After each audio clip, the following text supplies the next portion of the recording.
नमस्कार, मैं हूं प्रशांत भारद्वाज और आप देख रहे हैं न्यूज रूम पोस्ट।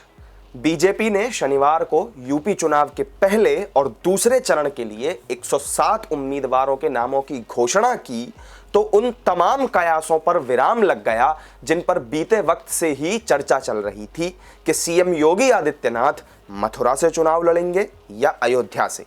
उम्मीदवारों की लिस्ट आते ही पता चल गया कि सीएम योगी ना तो मथुरा से चुनाव लड़ रहे हैं और ना ही अयोध्या से, बल्कि वे अपने गढ़ गोरखपुर शहर से तो वहीं डिप्टी सीएम केशव प्रसाद मौर्य कौशाम्बी जिले की सिराथू सीट से चुनावी रण में उतरेंगे। मुख्यमंत्री योगी आदित्यनाथ के गोरखपुर शहर सीट से चुनाव लड़ने के फैसले ने कई लोगों को चौंका दिया। असल में ऐसा इसलिए हुआ क्योंकि राजनीतिक गलियारों से लेकर चुनावी चौपाल तक हर जगह सीएम योगी के मथुरा या फिर अयोध्या से चुनाव लड़ने की चर्चा जोरों पर थी और चूंकि सीएम योगी प्रखर हिंदुत्ववादी छवि वाले नेता हैं तो उस हिसाब से उन्हें इन दोनों शहरों से चुनाव लड़ने का फायदा भी मिलता और पूरी उम्मीद इस बात की भी थी कि वो बड़े अंतर से जीत जाते।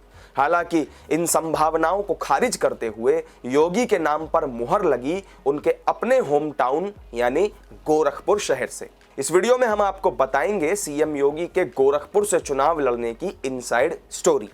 सीएम योगी के करीबी सूत्रों की माने तो मुख्यमंत्री योगी आदित्यनाथ को गोरखपुर शहर से उतारने पर पिछले करीब 1-1.5 महीने से चर्चा चल रही थी और चर्चा के साथ ही ये तय माना जा रहा था कि उन्हें गोरखपुर से ही टिकट मिलेगा।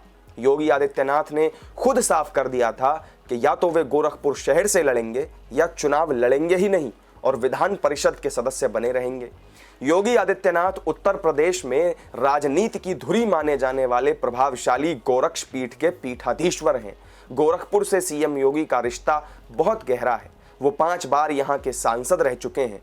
गोरखपुर की सीट पर बीते 33 सालों से गोरक्ष पीठ का कब्जा है और यही कारण है कि गोरखपुर की सीट बीजेपी के लिए बेहद सुरक्षित सीट मानी जाती है।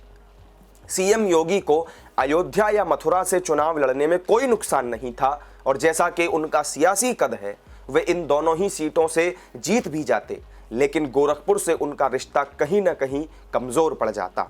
उन्हें फिर गोरखपुर के साथ ही अपनी विधानसभा पर भी ध्यान देना पड़ता और दोनों के बीच संतुलन बना पाना मुश्किल हो सकता था। लिहाजा गोरखपुर शहर सीट सबसे मुफीद विकल्प थी।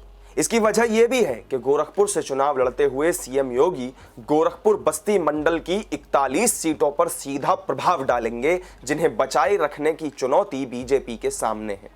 योगी आदित्यनाथ के गोरखपुर से चुनावी मैदान में उतरने के बाद बताया जा रहा है कि मौजूदा विधायक राधा मोहन दास अग्रवाल को बीजेपी विधान परिषद से टिकट दे सकती है। तो हमारी इस वीडियो में फिलहाल इतना ही। फिर मिलेंगे नई वीडियो में नई जानकारी के साथ। तब तक आप जुड़े रहिए हमारे साथ और देखते रहिए न्यूज रूम पोस्ट। नमस्कार।